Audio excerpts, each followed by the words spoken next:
শালা হারামজাদা মোর বেটার বেহা ভাঙি দিল রে। আর এত আসপর্দা যদি আমরা ওই হারামজাদা ধরা পাই শালা ধুতিতে আগুন ধরাই দিব। আমাকে চিনা নেই বাপ বেটা নেই। তোমরা গ্রামবাসী গিলা সবাই সাবধান হয়ে যাও। মা দিকের কোনা গেলে এখনো নাই না সকাল সকাল কামলা হয়ে যায়। আই দেখ কোনা কোনা শুধু বেড়াই বেড়াই না তো বাড়ি গলা ঝাই দেওয়া পারিস এক না পরে তো মেয়ে বাড়িকার লোক আসবে।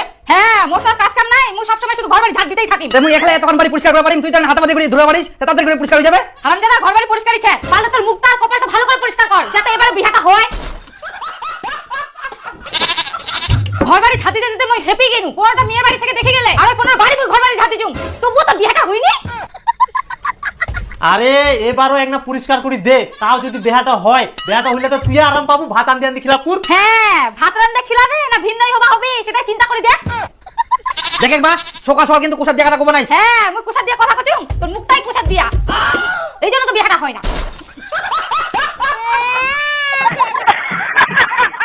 বেটা না হয় যদি বেটেই হতো তাহলে ছেলেগুলো পেছন পেছন মাছের মতন ভ্যানভ্যান করতো। একটা করে বিয়ে দিতাম ঝামেলা শেষ। কোন যুগ পড়লো রে বাবা, বেটার বলে বউই পাওয়া যায় না। মোর দোষ, আমার যদি ভালোবাসা থাকে তো মোর কি দোষ? হ্যাঁ তুই ভালোবাসা করে।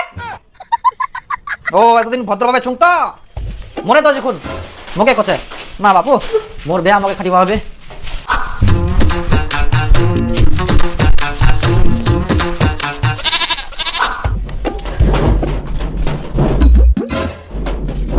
ইয়ে ইয়ে বাথরুমটা পরিষ্কার করা লাগবে, মানে মেয়ের বাড়ির লোক বাথরুমটা ঢুকি থাকবে। ঢুকি না থাক তাও যদি বাই চান্স যদি হাকিবে আসে যদি দেখে যে নোংরা আইকে তাহলে কি করবে? ওই জন্য সব দিক থেকে পরিষ্কার পরিচ্ছন্ন রাখা হবে, কোনো দিক থেকে যাতে খামতি না থাকে। এবার বেয়াটা কুরবাই হবে, মিস করা যাবে না। হারামজাদা বাথরুমটা পরিষ্কার না করে তোর মুখ। মই মুখটা পরিষ্কার করিয়াম, সাবান দিনা পরিষ্কার করিয়াম, শ্যাম্পু দিনা চুল ধুইয়াম, সব দিক থেকে মই টিকচুম আর সবগুলা পরিষ্কার করুম। হ্যাঁ রে বান্দর তুই বাথরুমটাই ভালো করে পরিষ্কার করে। করি মই যা তুই মা হই নাকি না সাপোর্ট করবে সেটা নাই যে বেয়াটা হোক খালি বেটা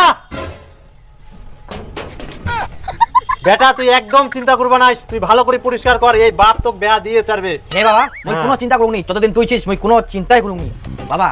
আসল কাজটা দেখো বাকি আছে। হ্যাঁ চ চ তাড়াতাড়ি নে। হ্যাঁ যাও যাও মই এটা পরিষ্কার করে যাও।